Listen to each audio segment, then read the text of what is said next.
ሰላም ጤና ይስጥልን ውድ ተመልካቾቻችን አድማጮቻችን ይህ ማዕደ ዜና ነው። ከሰዓቱ አበይት መረጃዎች ጋር እኔ ደረጀ ሀብተወልድ ነኝ። ተመልካቾቻችን አድማጮቻችን የሐኪሞችን የመብት ጥያቄ ተከትሎ መምህራኖችና ሌሎች ባለሙያዎች እየታሰሩ ይገኛሉ። የደረሱ መረጃዎች እንደሚያመለክቱት ይህ ብቻ አይደለም። የኢትዮጵያ ሐኪሞች ከነገ ጀምሮ ስራ እንደሚያቆሙ አሁን ባወጡት መግለጫ አሳውቀዋል። ወደ ሌሎች መረጃዎች ከመግባቴ በፊት ሐኪሞች ወይም የጤና ባለሙያዎች ማህበር አሁን ያወጣውን መግለጫ እንደሚከተለው አቀርብላችኋለሁ። ከኢትዮጵያ ጤና ባለሙያዎች ንቅናቄ የተሰጠ መግለጫ።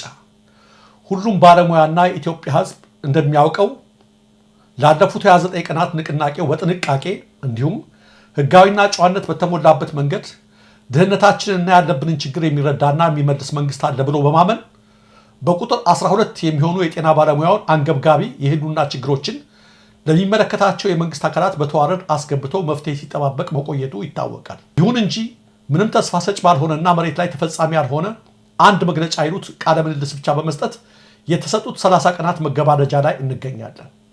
በገባነው ቃል መሰረት በተሰጡት ቀናት ሲያበቃ አገልግሎት መስጠት እንደምናቆም ንቅናቄው ደጋግሞ አስጠንቅቋል። ጊዜውም ደረሰ። እቅዳችንም ከነገ ማለትም ግንቦት 5 ቀን 2017 ዓ.ም ጀምሮ በሁሉም የሀገሪቱ ክፍል ተፈጻሚ ይሆናል ብለን እናምናለን። መንግስት ለህዝብ ምንም ደንታ እንደሌለው በመረዳት ሆስፒታሎችንና ሌሎች የጤና ተቋማትን ሙሉ በሙሉ በመዝጋት ሊደርስ የሚችለውን የህዝባችንን እልቂት ለመቀነስ ድንገተኛ ክፍሎች ክፍት እንዲሆኑ ንቅናቄ ወስኗል። ልብ በሉ፣ እነዚህን ከፊል አገልግሎት የምንሰጠው የጊዜ ገደብ ከመንግስት በሚሰጥ ምላሽ ላይ የተመረኮዘ ይሆናል። በየትኛውም አካባቢ በባለሙያዎች ላይ እስር፣ አካላዊ ጉዳት ማድረስና ማሳደድ የሚኖር ከሆነ ሙሉ በሙሉ አገልግሎት ለማቋረጥ እንገደድ እንደምንችል መንግስትና ውድ ህዝባችን ሊገነዘብ ይገባል። አጥጋቢና ተጨባጭ መልስ እስከሚሰጠን ድረስ በሚከተሉት የሥራ ክፍሎች ብቻ አገልግሎት የምንሰጥ ሲሆን እነዚህም የአዋቂና የህፃናት ድንገተኛ ክፍሎች፣ የአዋቂና የህፃናት ጽኑ ህሙማን ክፍሎች፣ የማዋለጃ ክፍሎች ይሆናሉ። በእነዚህ የህክምና ክፍሎች ለአንድ ሳምንት የሚሆን ፕሮግራም ማውጣት ይጠበቅባቸዋል። የሥራ ጫናውን ለመቀነስ በቀጣይ ሳምንት አዲስ ፕሮግራም በማውጣት ተተኪ ባለሙያ በዚህ ሳምንት ቤቱ የነበረውን ወደ ሥራ ገበታ ማስገባት ይኖርባቸዋል። ሌላው ባለሙያ በመኖሪያ ቤቱ ቁጭ ብሎ አንድነቱንና ቁርጠኝነቱን ማሳየት ይጠበቅበታል።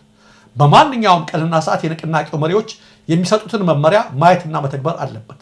በባለሙያው ላይ ጥቆማና ወከባ የሚፈጽም ማንኛውንም አካል ባለሙያው ይመዝግብ፣ ለንቅናቄው ሪፖርት ያድርግ።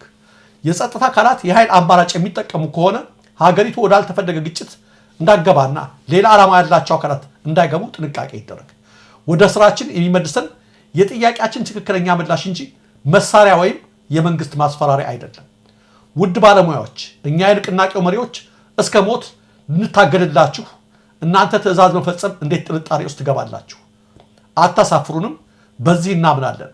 ከድህነት የምንወጣበት፣ በቀን 3 የምንመገብበት፣ ለኪራይና ቤተሰብ ለመጠየቅ ወይም ለመመስረት የማንሳቀቅበት ጊዜ ላይ ነን። እንበርታ። ለቀጣዩ ትውልድና ለህዝባችን ጤና ስንል የጤና ስርዓቱን ማስተካከል የኛ ግዴታ ነው።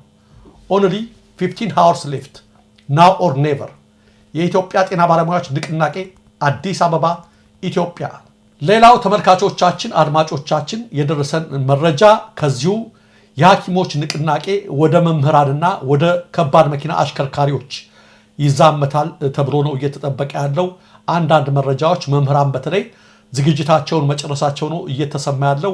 ይህን ተከትሎ ትናንትና ከምሽቱ 3:10 የኢትዮጵያ መምህራን ድምፃችን ይሰማ ኮሚቴ አባላት የሆኑት አንደኛ መምህር ኢብራሂም አህመድ፣ ሁለተኛ መምህር ሰይፈ ስላሴ ግዛውና ሶስተኛ መምህር ገዛይ ቢቂላ ለጥያቄ ትፈለጋላችሁ ተብለው ከተከራዩባቸው ቤቶች በጸጥታ ኃይሎች ተይዘው ተወስደዋል። ቤተሰቦቻቸውም እስከዚህ ሰዓት ድረስ የት እንዳሉ ማወቅ እንዳልቻሉ ነው እየገለጹ ያሉት። ማዋከቡና እስሩ ከጤና ባለሙያዎች አልፎ ወደ መምህራንም ተሸጋግሯል። ተመልካቾቻችን አጠቃላይ መሬቱ ላይ ያለው ነገር ውጥረቱ እየከፋ ነው የመጣው። ሌላው ከዚሁ ጋር ተያይዞ አንድ ዶክተር በድሃ አፍሪካዊ አገር የሚኖር ዶክተር ያላትን አጭር ነገር ላስከትል። ትዝብት ይላል።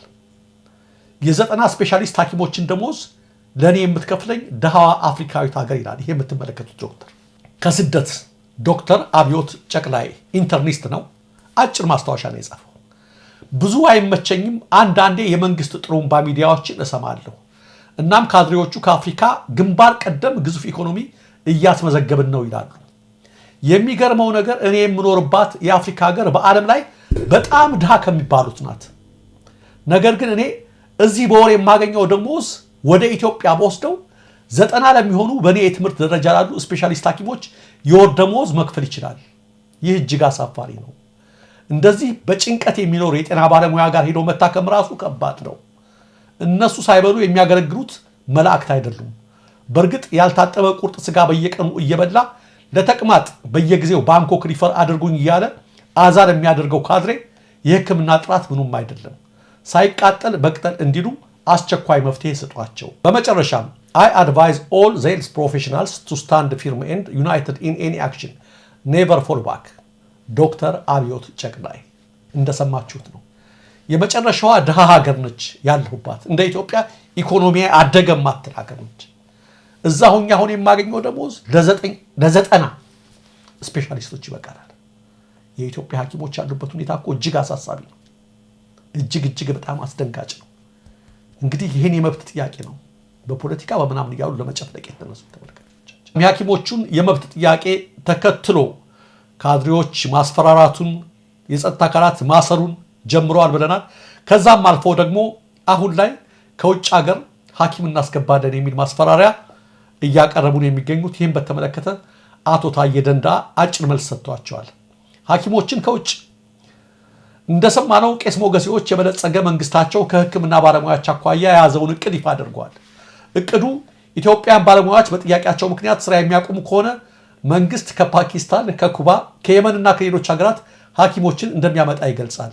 ይሁንና ከውጭ ለሚመጡ ሐኪሞች የሚከፈለው ደሞዝ $10,000 ወይም ብር እንደሆነ አንድም ቄስ ሞገሴ አልገለጸም። በዩኒቨርሲቲዎቻችን ግን የኢትዮጵያ መምህራንና የውጭ መምህራን ደሞዝ ልዩነት ይታወቃል። መሰረታዊ ጥያቄ ግን አለ። እነዚህ ሰዎች የምንገዳደልበትን ጥይትና መሳሪያ የሚያመርቱ ዘመናዊ ፋብሪካዎችን በአጭር ጊዜ መገንባታቸውን እየነገሩ ከፈጣሪ በታች ህይወታችንን ለሚያድኑ ሐኪሞቻችን የዳቦ መግዣ መክፈል የሚቸግራቸው ይህ ህዝብ በጦርነት በረሃብና በሽታ ሲያልቅ ሌላ ህዝብ ከውጭ አምጥተው ሊያስተዳድረው አስበው ይሆን እንዴ? ለነገሩ እኛ ዜጎች የባለቤትነት መብት ሳይኖረን መሬትን ለውጭ ሰዎች ለመሸጥ ይህ ህገ መንግስታዊ አዋጅ የተዘጋጀበት ሚስጥርም እስካሁን አልታወቀም። ስለዚህ ማን ያውቃል?